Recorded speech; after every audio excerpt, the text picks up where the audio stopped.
In Renaissance art, in iconography, the lily of the valley, or Convallaria majalis, has long carried rich symbolic weight, particularly in the Renaissance. Its small, drooping white bells evoke modesty, purity, spiritual renewal, qualities that make it especially potent as an image in religious art. It's often used to represent the Virgin Mary, representing her humility, her purity, her role as the second Eve, the new Eve. It blooms in late spring, making it a symbol of hope and rebirth. Actually, early spring. It blooms now.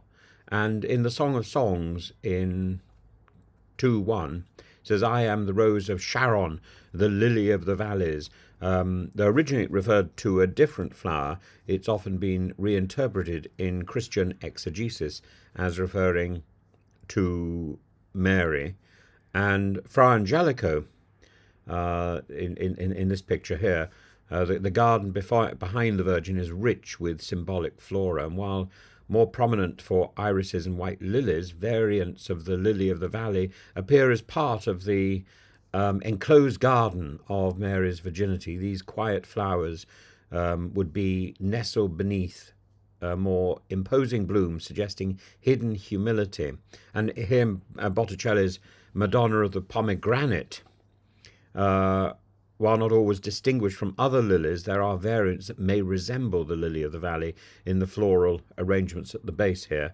And Botticelli often used floral motifs allegorically, possibly blending Marian humility with allusions to Christ's passion, the pomegranate being the symbol of the resurrection.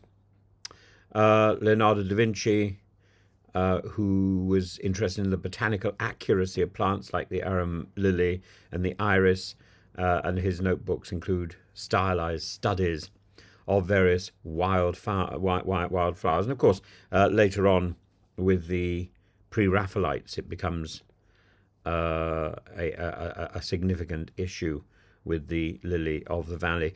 It's a flower that not only represents Mary, but also represents the idea of enduring love. So I suppose it's appropriate that today, as our eye turns to Rome, where the red carpet has quite literally been rolled out, unfurled for King Charles III and Queen Camilla as they embark on their first state visit to Italy since the King's recent hospitalisation, and since Britain's political centre of gravity began shifting post-Brexit. They arrived at Rome's Giovan Battista Pastini International Airport, escorted in a blaze of symbolism by two F-35 fighter jets, because nothing says diplomatic engagement quite like high-velocity aircraft, and the RAF's Red Arrows. And they are marking their 20th wedding anniversary. So Buckingham Palace has released a pair of new photographs taken at the ambassador's residence in Rome. And these are not just romantic images of a couple smiling serenely in the middle of the, with the background of the Roman aqueducts. They are emblematic of Britain's softer side of diplomacy. The Queen is wearing a lily of the valley brooch, this symbol of enduring love, this symbol of the Virgin Mary. It's also one imagines a sartorial nod to the need for enduring bilateral friendship. And Lord Llewellyn, the UK ambassador to Italy, perhaps said it best here: this visit is intangible but priceless. This is the currency of royal soft power, charm where legislation cannot reach. And this state visit is no mere European jaunt. It's strategically timed and diplomatically weighted. Britain, post-Brexit, has had to rediscover how to be Italian without being in Europe.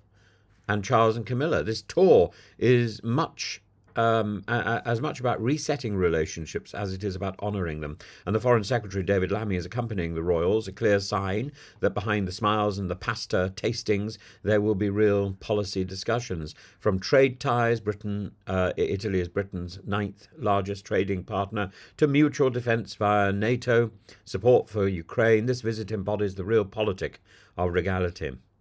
The itinerary is studiously eclectic: a wreath laying at the tomb of the unknown soldier, a meeting with the president at the president's palace, a flypast of Italian and British planes over Rome's historic skyline, and a banquet in honour of their wedding anniversary, because diplomacy is rarely conducted on an empty stomach.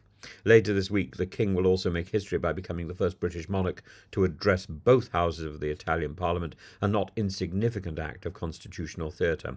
Camilla, meanwhile, will be shown historic books on horsemanship, proof, if any were needed, that cultural ties are alive and galloping. And indeed, one of the last visits of the late Queen abroad was to Italy.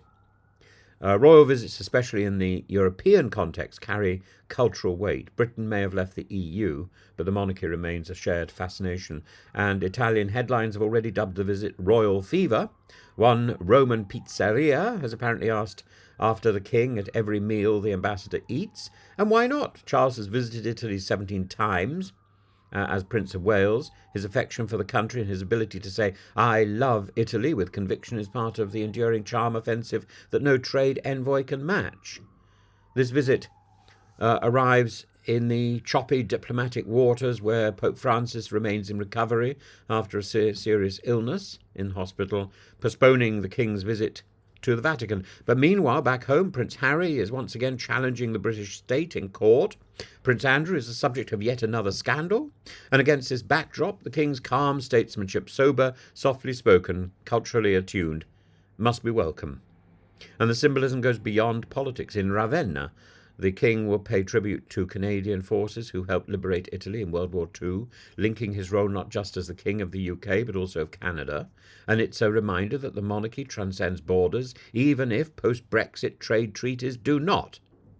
And so what are we to make of this visit? Well, it's partly pizza, partly policy, a celebration of culture and a recalibration of politics.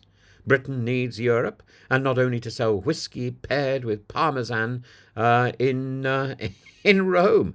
In these 4 days, King Charles and Queen Camilla are not merely travelling dignitaries, they are instruments of national purpose. And as Lord Llewellyn said, only they can do this, and in a time when diplomacy is increasingly transactional, theirs is a quiet diplomacy